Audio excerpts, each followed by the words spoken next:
Hey guys, for this video we're going to take a quick look at a couple of DeWalt impact wrenches, hopefully help you decide which is the best one for your scenario. On the left we have the high torque, which is the DCF 899B. We always add a B to the end anytime we're looking at a bare tool version. There's no batteries or chargers here, so these are both bare tools. On the right we have the mid torque, which is the DCF 891B. So there's a lot of similarities between these guys, but there are a couple of differences, and it kind of depends on your application or scenario. The high torque here has the detent pin, and we have the hog ring anvil here on the mid torque.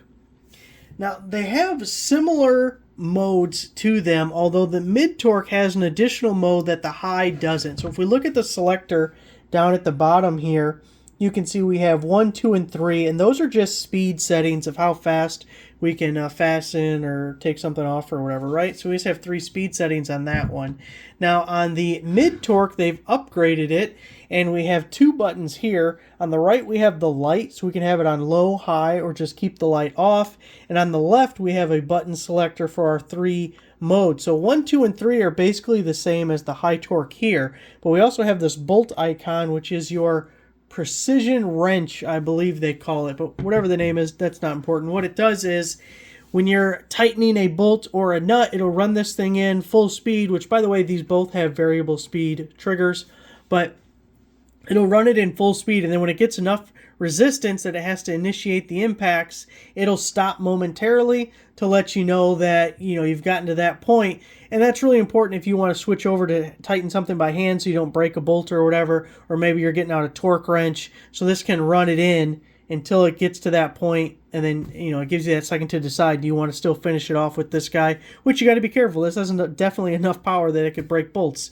And then in reverse, it works kind of the same way. Once it breaks loose a fastener, it'll stop momentarily. Maybe you just want it loose, you didn't want to take it all the way off, whatever the scenario, it'll give you that momentary pause so you can stop, and it doesn't take it all the way off if you didn't want it to.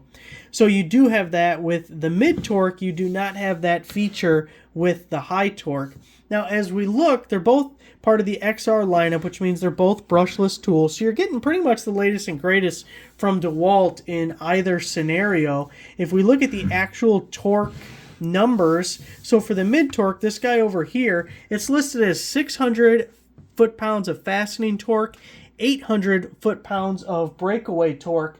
Now the high torque is 700 foot-pounds fastening and 1200 breakaway. So from 8 to 12 and 6 to 700. Your main difference is your breakaway torque being significantly higher.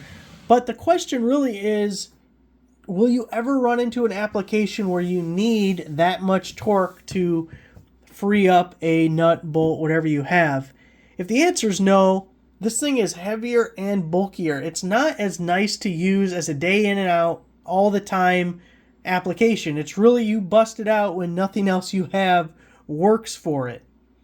Now this guy is bulkier than a general. Like, here's another impact wrench I have, and you can see that the mid torque is significantly bigger and heavier. And if we compare it over to this guy, I mean, it's twice the length of it almost.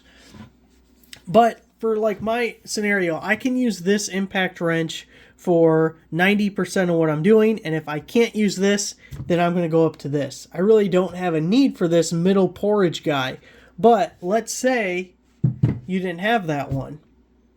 If you're never going to get to a torque level where you're worried about this thing, it's a little bulky, but it's not so bad that you couldn't use this as your only impact wrench. And boy, for most people, 600 and 800, it's plenty for what you're doing, for a lot of people anyway. So it's really important to have a general idea of how much power you need and what other tools you either already have or are planning to have in the future. Because you may want to go just a regular compact guy, and then the high torque for the scenarios where this just isn't cutting it, or go like this. And we'll just take just this one right here. So hopefully that's helpful for you. Thanks for watching.